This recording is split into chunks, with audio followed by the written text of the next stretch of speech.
Hello, Lem. Hey, hiya, Chris. Hi. So here we are today, and I'm really excited about this because we're here to hear the wonderful Lemn Sissay read us a poem and maybe talk a bit about one of the poems of his that we've got in this wonderful new anthology called Songs We Learned from Trees, which is the first ever, I'm really proud of it, the first ever anthology of Ethiopian Amharic poetry in English. And it's packed full of poems. It's almost 300 pages. There's folk poetry, there's religious poetry, there's the great poets of the 20th century, and there's about 30 modern contemporary poets, of whom 20 are poets who live in Ethiopia, Yes. and then about 10 who are living outside of Ethiopia. And it's also got poets who write in Amharic, and poets who write in English, and poets who write in both. And Lem, of course, is a bit like that in that he spans. Well, I don't know why I'm talking about you in the third person, Lem. Sorry, you. And I've mentioned it in the introduction to Amharic poetry at the beginning.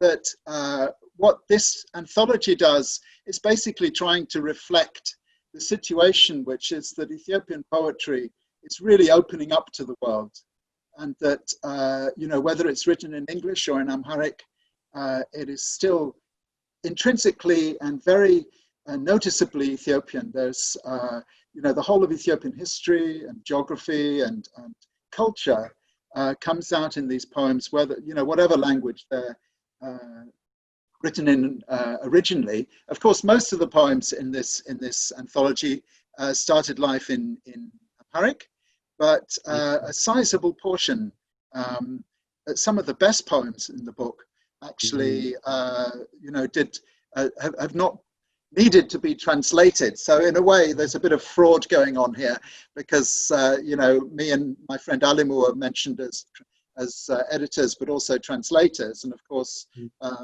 Quite a few of the poems in the book we didn't translate. We just allowed to, see the light of day in this book. So we're here with Lem because I bumped into Lem at the festival, the first festival of Ethiopian literature last February in Dalston, if you remember. I And do.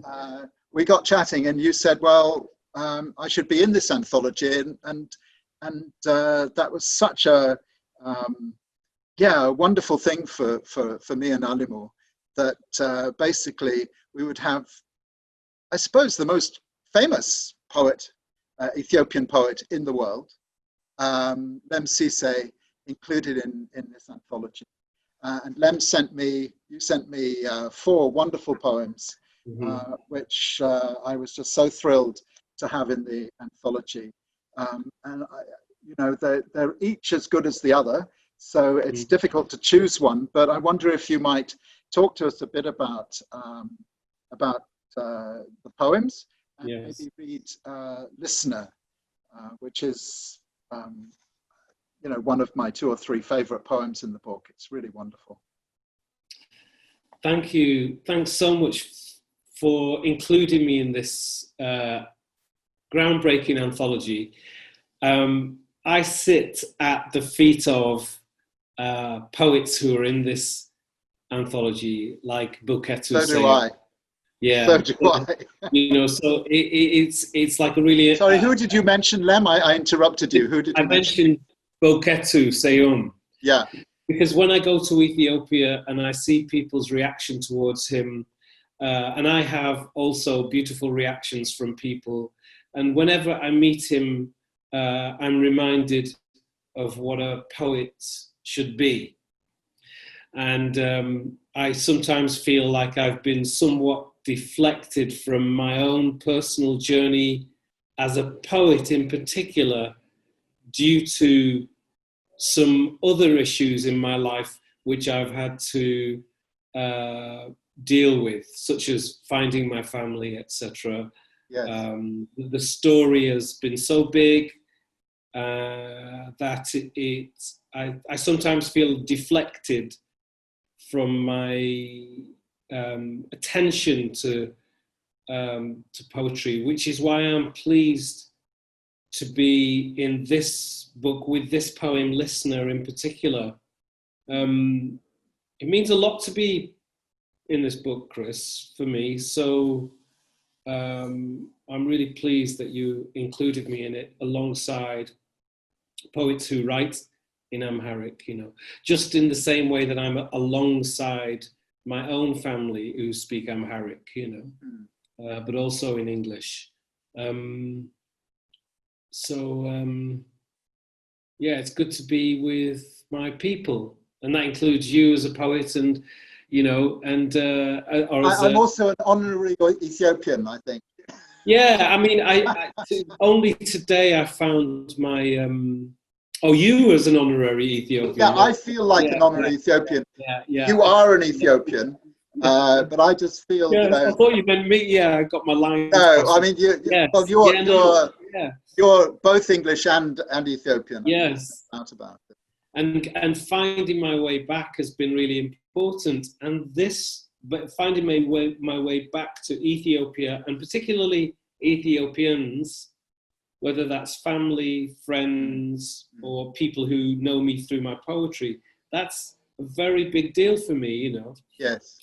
Personally and actually professionally as well now, because, you know, Ethiopians read my books and my memoir, etc. Yes.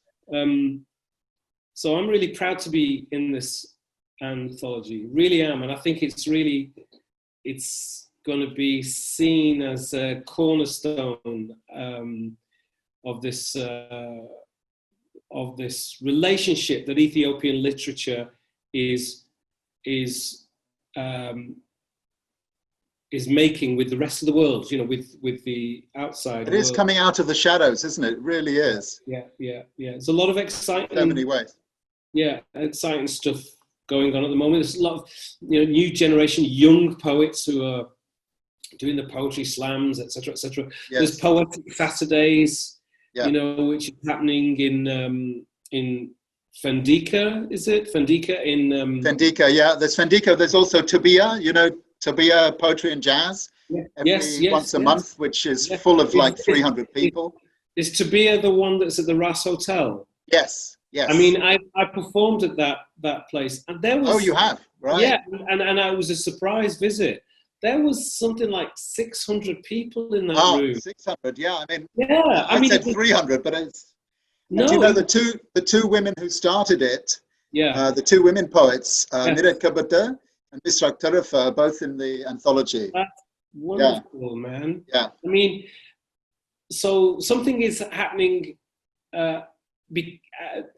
inside Ethiopia regarding poetry, you know, which is, you know, and that's now starting to breathe out across the world. And we're just at the beginning. Same is happening with novelists, you know, the novelists, the fiction writers who are writing in English around the world. What will be great is to have novels that are translated from Amharic. What's really wonderful about this book in particular is that there are people who've written in Amharic and then have been translated into English as well. I think this is a really a good approach to spreading the word. I hope so. So please read us your poem. Yes. I can't wait. This is called Listener. And if you were the evaporating tears, then I would be the developing cloud. There, the sound of rain, the sound of the between us sea, the shingle shore gently I'll start again. I'll tell you what I'll do. I will just make this screen. Would you mind? Can you just put your... Shall I put it on speaker view? No, yeah. Can you? Yeah, but could you put your... Like, so I can't see you. So let me just... Yeah, no. Actually, no, that's rubbish. Forget I said that. Doesn't matter. Okay, I will just, because I was just getting... No, it doesn't matter. I'll begin. Okay. I shall begin. Hold on. Okay. Listener. And if you were the evaporating tears, then I would be the developing cloud. There, the sound of rain, the sound of the between us sea. The shingle shore gently fills our footsteps. I have searched for you my entire life. We have stood on opposite shores, listening to undersea wails. No translations as yet, but this. I lie upon the earth floor as a lion might in deep dusk sun. Here I hear all the footsteps of the world reverberate in the beneath me rocks, trying to find your first person singular steps, trying to find a sentence in a history. But the needle glints in the golden haystack of dawn. At the same time, a strike of sunlight lances its eye. The world is smaller, the larger my knowledge, still. Standing, I hear the sunrise, not the birds of morning, nor the cock crowing, the cars coughing, the footsteps of early workers muffled in the red dust, trudging through sleepless mystery. But I hear the actual sun rising. And as a sea can turn to dust before the eyes, I hear you running through the sandstorm, the needle. Oh, I just did it wrong, sorry. Don't worry, Len, just... Can you edit? Can I go from and as a sea? Hello? I'm sure they can edit that, Len, don't worry. Okay. Standing, I hear the sunrise, not the birds of morning, nor the cock crowing, the cars coughing, the footsteps of early workers muffled in the red dust, trudging through sleepless mystery, but I hear the actual sun rising.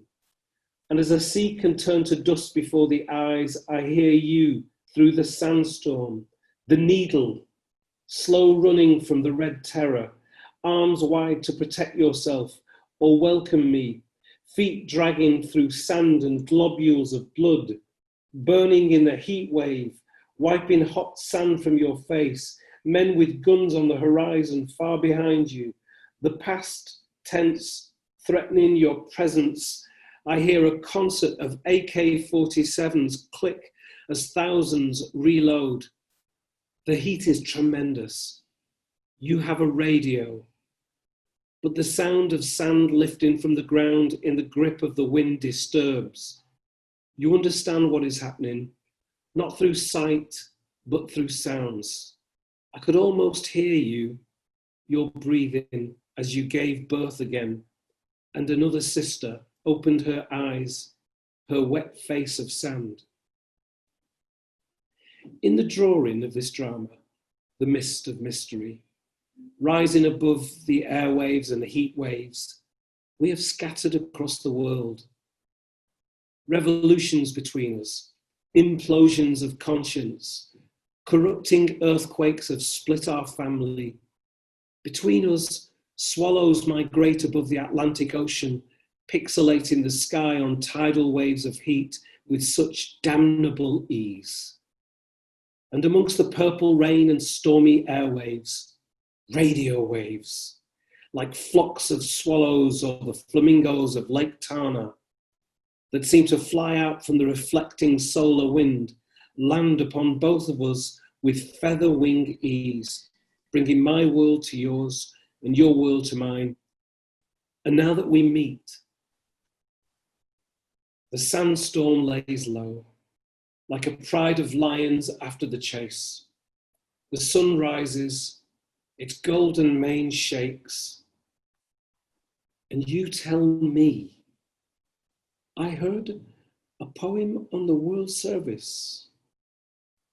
And finally, face to face, I get to tell you, it was me. Tuning in to the hissing noise, to you tuning in to me.